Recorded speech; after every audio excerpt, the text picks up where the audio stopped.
Welcome, everyone, to the Win Now podcast, hosted by Deborah Byrd, founder and CEO of Plug and Play SM. I am so excited for today's show, so let's go. And then myself, Todd Bookspan, founder of Win by Noon. I'm still shocked at how many people I talk to in sales and in life who get to December and they're shocked because they didn't hit their goal for the year. And I'm like, how could you be shocked when you've been off since probably February or March? Because that's the blind spot I think most people have, is they have no idea how many partners they need and how many meetings with partners to then eventually get this many conversations that then lead to this much business. So there's no way to reverse engineer it. And so they're really kind of winging it. Welcome to another episode of the Win Now podcast. I am Todd Bookspan, the founder of Win by Noon.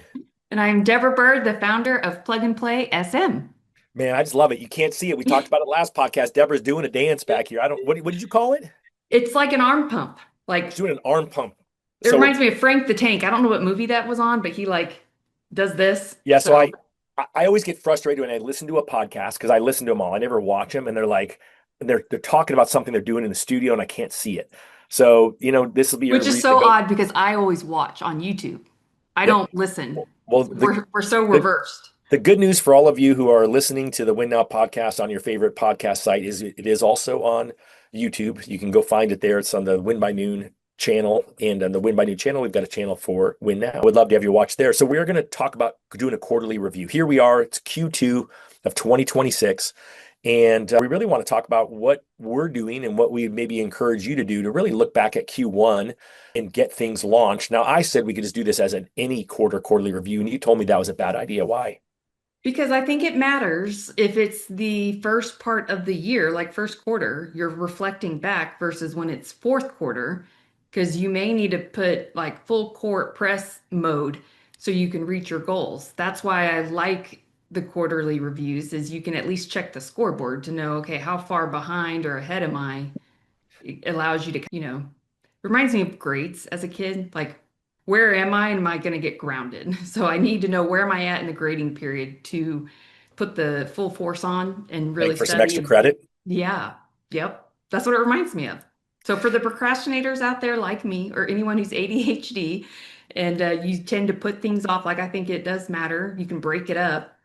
There's things that maybe you would look at differently when it's Q1 versus Q4. Yeah. And when you said that, I was like, all right, that's kind of a blinding flash of the obvious. And so I love that because you're right. We have more opportunity to course correct because we're only one quarter of the year done and 3 quarters to go. Because I find that I'm still shocked at how many people I talk to in sales and in life who get to December and they're shocked that they didn't hit their goal for the year. And I'm like, how could you be shocked when you've been off since probably February or March? And I think you're right. We got to look at it. So how do you want to break this up? I say, let's make this very timely and specific, where some of these things could be applied for any of the quarters, but specifically since it's Q2, how do you do a review and then set maybe adjusted goals for the rest of the year? And I like the idea of adjusting my activity up. So, me, I'm all about activities that lead to results. Again, another blinding flash of the obvious that ultimately we got to figure out where we're at on our goals. So number one is hopefully you all set goals and hopefully you know where that is. And I always say, unless you understand truly your numbers and you understand the seasonality of your business, if I'm going to do 100 of something in a year, then I'm going to go 25 Q1, 25 Q2, and I'm just going to keep it easy. But I do know other people who are like, well, I do 40% of my business in Q1. Well, great. Then hopefully you did 40% so far. And so I would say the first place to start is to total up your numbers. What do you think? Well, I think it's interesting you say the obvious part with the activities. And we actually talked about this on a Friday mortgage coach call just a couple weeks ago.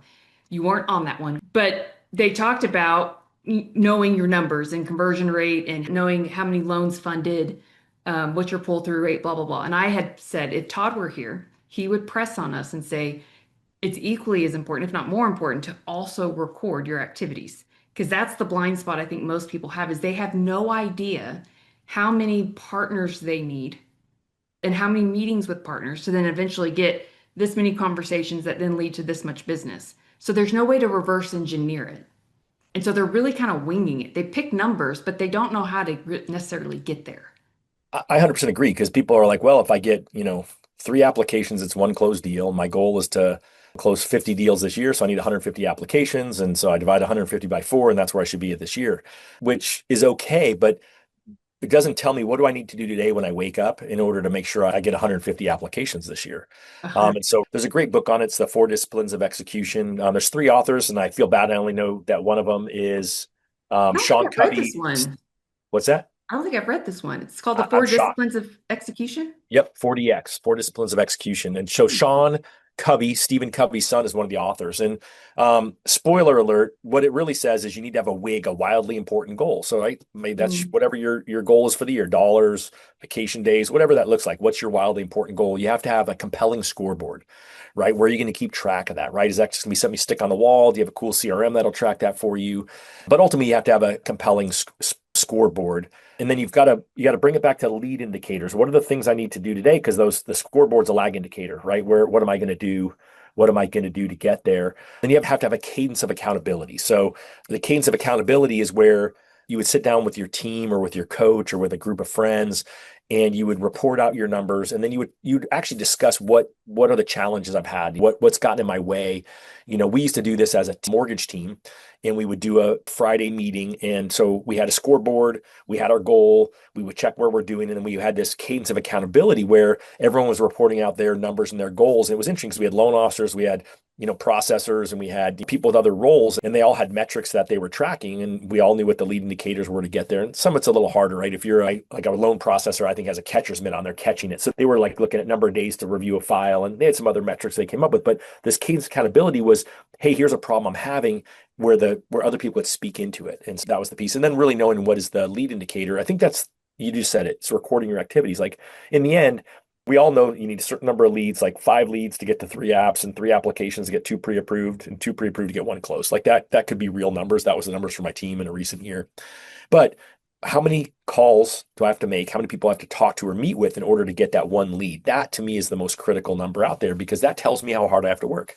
Because once I know the rest, and as long as I'm looking at my numbers at the end of a week, month, quarter, then I can see how I'm doing on track. Because in the end, if I get past quarter 1 and I know, my goal is to have 20 transactions closed. And if I'm at 18, then I'm going to look at it and look, hey, okay, well, I got 18, and I'm just going to reverse engineer how many people did I call? How many people did I talk to get that 18?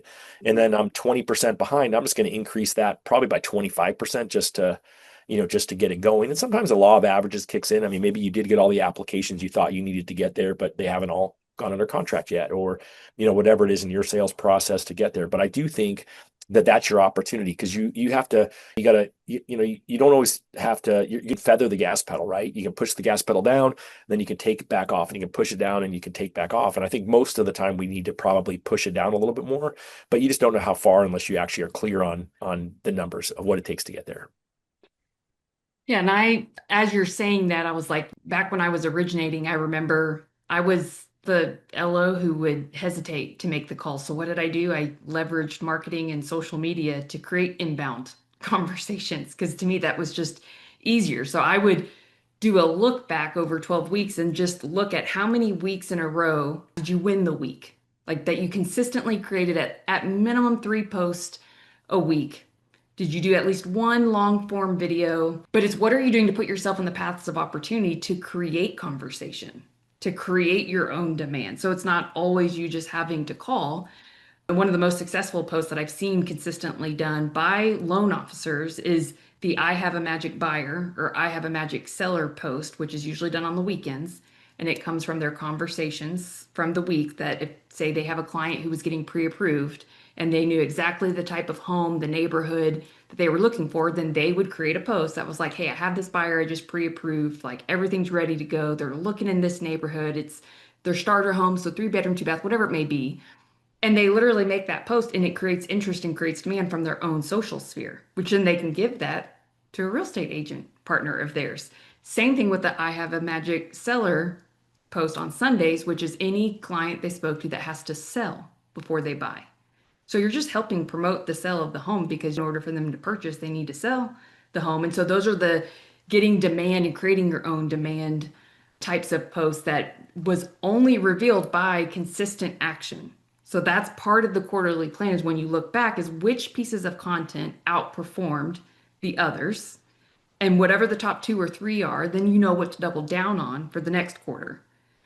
And there's things that you can look at like saves and shares that matters more than just views because if someone's saving a post or sharing it, it's got to be pretty good. But that consistency over time also helps then give the credibility to the machines and the AI that, okay, this is who you are and this is who you serve. So we know who to recommend you to. So that it does take consistency in order to expose where the strengths and weaknesses are. It can't just be random. Well, I think that's so true. So hopefully you're all blown away by that. Let's make sure we steal it and maybe tag plug and play SM at the bottom and Deborah Byrd, for giving you that advice. But you said it like that. You have to be consistent. You have to say, I'm going to do the 3 posts this week. Again, that's a lead indicator for someone who's getting leads off of line and creating conversations that way. And so you have to know what are those activities you need to do. So as we're looking at the quarter, to me, I personally always think start with the numbers and figure out how did I do? What does my scoreboard look like? And then where am I at on track with my plan? And what I don't like the idea of is, oh, well, I'm 20% behind. Let me just adjust my year-end goal by 20%. No, that to me is not the way it should be. I think it's okay. Let me increase the activity that I have. And so when I was coaching full time, I had a client and he wanted to retire. It was actually one of the funnest, couple month project that I did with a client. And he wanted to retire in, I think 2030, let's just call it that. And this was probably 2020, so like 10 years. And we had to reverse engineer a lot of stuff. And I think it kind of applies to quarterly planning. So first I said, well, how much money do you need to have to retire? And he's like, that's a good question. So week one, he had talked to his financial advisor. And then once we knew what that looked like, and how much should you put away each year to get there? So we kind of got some clarity on that. And I said, okay, great. So we knew where he was on the number of transactions and we knew where he wanted to be in order to hit the financial goal. So that we could figure out how many more loans that had to be, right? So whether you're a realtor or whatever it is, you can look at the transactions. So, let's pretend he had to make another 100 grand a year and he made $1,000 a transaction. You need to do 100 more transactions. And so then I actually had to do something kind of unique. And as I said, okay, well, great. So how many transactions did you get this past year per realtor that you're in relationship with? He's like, that's a dang good question. So that was homework. He had to go through and look at the total number of transactions he had and the total number of realtors that referred those over. And again, some referred him one, some referred him, 21. But what was the average transactions he got from each realtor? So then we figured out how many more realtors he needed to add in order to hit his goal this year, assuming that they were just going to give him the average number of transactions. And then we knew how many realtors to add to get there. And then it was like, well, where am I going to get these realtors? And so then I said, well, great, let's look at your phone. How many realtors do you have in your phone, in your database? And he had so many, because he teaches a lot of class. He had so many realtors in there that he didn't need to cold call anybody. He just needed to warm call the people in his database that had already sat through a class with him. So they'd seen his face for an hour, typically live at that time, but Zoom these days, and go out there and do that. So I walked a couple of loan officers through that process, which I'm happy to do. Reach out to me if it's something you're interested in. But ultimately, in the end, we found that every time they had 10x the number of agents they needed already in their database who already knew who they were, they just had to reach back out to those people and then figure out how to convert them. So I think you have to look at stuff like this, like where are you at on your transactions? Do you have referral partners to support it? And what does that need to look like in order to be better going forward?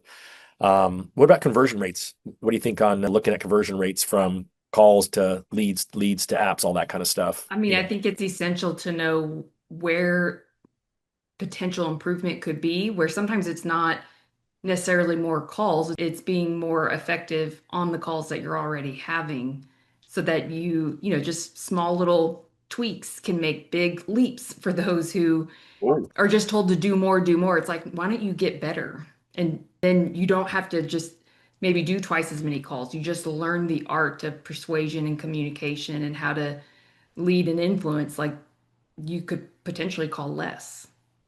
Well, no doubt. Anytime you can get better at it, I feel like if you can be more effective in your communication, to me, it's from two perspectives. One is if I can get quicker to the lead to want to transact, then without it being salesy and without it being coercive, that's great to me by just using better words. So if I get there quicker, I'm being more efficient. I can talk to more people. And then also if I can convert, even if I can talk to the same number of people, but can convert at a higher rate, then, I don't need to go out there and get more business to get to my goal. So I do think that's a super important piece of it is just knowing what your conversion rates look like. Of course, you're thinking to myself, well, what's a good conversion rate? It's 1% better than it was last month or last quarter. Go against yourself first. Unless you've got a buddy and he or she is working the same leads as your real estate or mortgage team, you're working the same leads and they're converting at a higher rate, then find out what they're doing, shadow them, sit in on one of their Zooms or their conversations they have with clients. I think that's a good way to do it. But I'm always trying to get better than improve myself. That's where I look Yeah. first. Well, and one of the invisible metrics that I think really helps with conversion is Visible. when you That's like something secret. That's awesome. it's the art and the influence of your social proof and your social media. Like a lot of people don't realize speed to lead or speed to need and the how it can pre-sell you, where your client acquisition time is shortened and even your initial phone calls can be shortened because people are now researching much earlier in the process that if they're referred to you and then they've gone on social and they've kind of spot checked and like sniffed you out a little bit to see if you're crazy, like they've already made the decision at that point and they've probably learned from you where they've chosen you unless you screw up like the follow up or maybe you totally bomb the first call. But that's how much social can really help with conversion. And it's such a blind, invisible metric that we can't always trace the moment of influence. Like we can trace who referred it, but you don't always know all the factors that influence that decision. And 94% of the time, it takes multiple brand touches. It's not just, oh, this person told me to call you, so I'm going to just immediately call you. Like they want to look at a couple different sources, which does happen to be Google reviews, guys. So I'm just going to press on y'all. Every quarter, Well, you should be reflecting on your reviews.